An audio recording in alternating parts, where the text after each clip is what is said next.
नमस्ते, स्वागत है आप सभी का ज्योत्सनास नॉलेज वर्ल्ड @पॉलिटिकल साइंस में। आज हम पढ़ने जा रहे हैं अरस्तू का राज्य संबंधी सिद्धांत।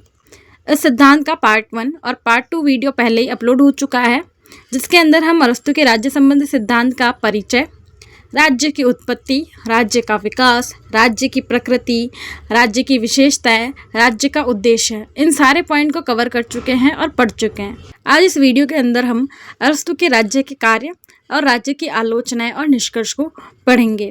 तो शुरू करते हैं अरस्तू के राज्य के कार्य। अरस्तू राज्य को निम्न कार्य सौंपता है। तो पहला कार्य है पूर्ण व आत्मनिर्भर जीवन की व्यवस्था। अरस्तू राज्य को अपने सदस्यों के पूर्ण और आत्मनिर्भर जीवन की व्यवस्था का कार्य सौंपता है। आत्मनिर्भरता का अर्थ। अरस्तू आत्मनिर्भरता का व्यापक अर्थ बताता है कि व्यक्ति न केवल भौतिक उपकरणों की दृष्टि से ही आत्मनिर्भर हो, अपितु नैतिक प्रोत्साहनों एवं प्रेरणाओं की दृष्टि से भी आत्मनिर्भर हो। अरस्तू जो है राज्य को कार्य बताता है कि बहुत सारे कार्य देता है कि राज्य को ये कार्य संपादित करने हैं, जिसमें पहला कार्य है कि पूर्ण और आत्मनिर्भर जीवन की व्यवस्था करना। राज्य के जो नागरिक हैं उनके लिए एक पूर्ण और आत्मनिर्भर जीवन की व्यवस्था करने का कार्य जो है अरस्तू राज्य को सौंपता है। आत्मनिर्भरता यानी स्वयं की आवश्यकताओं को स्वयं पूरा करना, यह है आत्मनिर्भरता की। व्यक्ति की जितनी भी आवश्यकताएं हैं उसको राज्य पूरा करे, ये जिम्मेदारी राज्य की है। और सिर्फ भौतिक उपकरणों या भौतिक सुख सुविधाओं की ही आवश्यकता की पूर्ति नहीं करे राज्य, बल्कि नैतिक प्रोत्साहनों और प्रेरणाओं की जो आवश्यकता है उसकी पूर्ति भी राज्य को करनी है। इस विस्तृत अर्थ में आत्मनिर्भरता की प्राप्ति का एकमात्र साधन केवल राज्य है, यानी राज्य ही वो साधन है जिसके द्वारा जो है आत्मनिर्भरता की प्राप्ति की जा सकती है। राज्य द्वारा ही आत्मनिर्भरता के कार्य का संपादन किया जा सकता है। दूसरा कार्य है उत्तम और आनंदपूर्ण जीवन का निर्माण। मनुष्य का उद्देश्य एक नैतिक, उत्तम और आनंदपूर्ण जीवन बिताना है। राज्य ऐसे जीवन को संभव बनाने के लिए ही स्थित है। अरस्तू बोलता है कि राज्य का कार्य है कि व्यक्ति के जीवन को उत्तम बनाना और आनंदपूर्ण बनाना। हर व्यक्ति का यही लक्ष्य होता है कि उसका जीवन जो है वो आनंदपूर्ण और उत्तम तरीके से बीते। व्यक्ति कोई भी कार्य, कोई भी क्रिया इसीलिए करता है ताकि उसका जीवन जो है आनंदपूर्ण हो, सरल हो, उत्तम हो और सुखी हो। तो अरस्तू कहता है कि राज्य को ऐसी व्यवस्था करनी चाहिए कि व्यक्ति का जो जीवन है वो उत्तम और आनंदपूर्ण रूप से बीते। तीसरा कार्य है नागरिकों के लिए शिक्षा व्यवस्था। तो अरस्तू ने राज्य का एक कार्य बताया है कि वह नागरिकों के लिए एक उत्तम और अच्छी शिक्षा की व्यवस्था करे। शिक्षा व्यवस्था राज्य का प्रमुख कार्य है। शिक्षा मनुष्य को उत्कृष्ट बनाती है, न केवल बौद्धिक स्तर पर बल्कि नैतिक व भौतिक स्तर पर भी। न केवल बाल्यकाल में बल्कि उनके संपूर्ण जीवन के दौरान राज्य नागरिक के लिए पाठशाला होना चाहिए।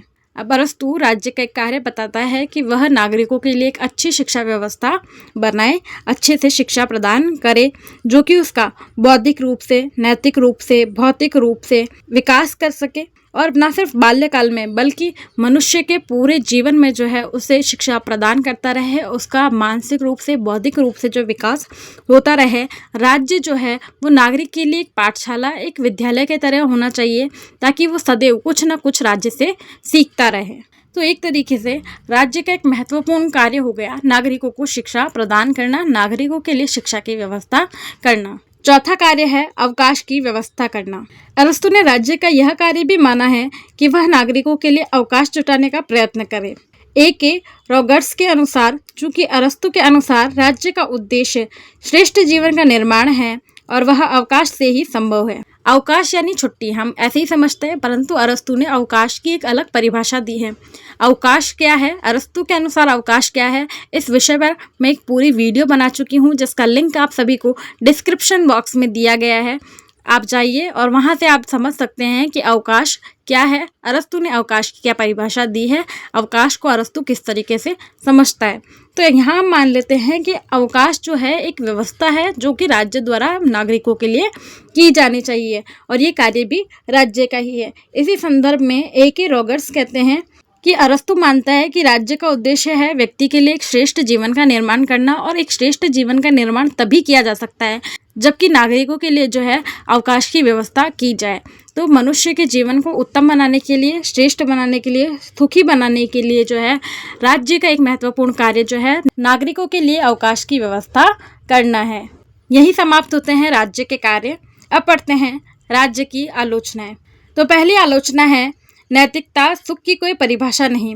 अरस्तु को नैतिकता व सुख की परिभाषा देनी चाहिए थी। बिना परिभाषा के उसका राज्य एक अनिश्चित वस्तु रह जाता है। अरस्तु ने जो है व्यक्ति के जीवन में नैतिकता और सुख की बात कही है कि व्यक्ति के जीवन को सुखी बनाना है, नैतिक बनाना है।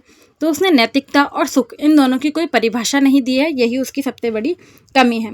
दूसरी आलोचना है नगर राज्य सीमित। अरस्तु ने राज्य का विवरण प्रस्तुत किया है, वह केवल नगर राज्यों के आकार वाले राज्यों के लिए ही उपयुक्त है। आधुनिक राज्यों के प्रसंग में अरस्तु की राज्य की अवधारणा महत्वहीन है।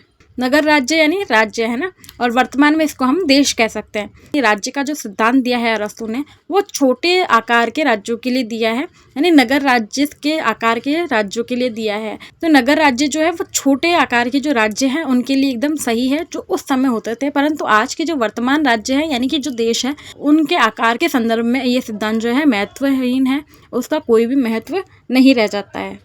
तीसरी आलोचना है राज्य व शासन में अंतर। अरस्तु राज्य व शासन में अंतर को समझाने में असमर्थ रहा। पूरे सिद्धांत के अंदर अरस्तु ने राज्य और शासन दोनों की बात कही है, परंतु इन दोनों के अंदर अंतर स्पष्ट नहीं कर सका है। चौथी आलोचना है अरस्तु ये तय नहीं कर पाया है कि आदर्श राज्य कुछ राजनीतिक विशेषज्ञों द्वारा संचालित किया जाए या जनता द्वारा। राज्य के लिए एक शासन की ज़रूरत होती है, एक शासक की ज़रूरत होती है। तो अरस्तु पूरे सिद्धांत के अंदर ये नहीं बता पाया है कि राज्य का जो शासन है वो किसके हाथ में होना चाहिए, जनता के हाथ में या राजनीतिक विशेषज्ञों के हाथ में। यही समाप्त होती है अरस्तु के राज्य की आलोचनाएं। अब पढ़ते हैं निष्कर्ष। अनेक आलोचनाओं के बाद भी यह सिद्धांत व्यवहारिकता व यथार्थवादी दृष्टिकोण की ओर मुख किए हुए हैं। अनेक आलोचनाओं के बावजूद भी यह सिद्धांत व्यवहारिक है, यथार्थवादी दृष्टिकोण की ओर झुका हुआ है, जिसमें यथार्थता और व्यवहारिकता दोनों का पुट नजर आता है। यही समाप्त होता है अरस्तु का राज्य संबंधी सिद्धांत। इन 3 पार्ट के अंदर आप पूरी तरीके से समझ गए होंगे कि अरस्तु का राज्य संबंधी सिद्धांत क्या है। अगर सिद्धांत समझ में आया हो तो वीडियो को लाइक, शेयर और चैनल को सब्सक्राइब ज़रूर कीजिएगा। Thank you.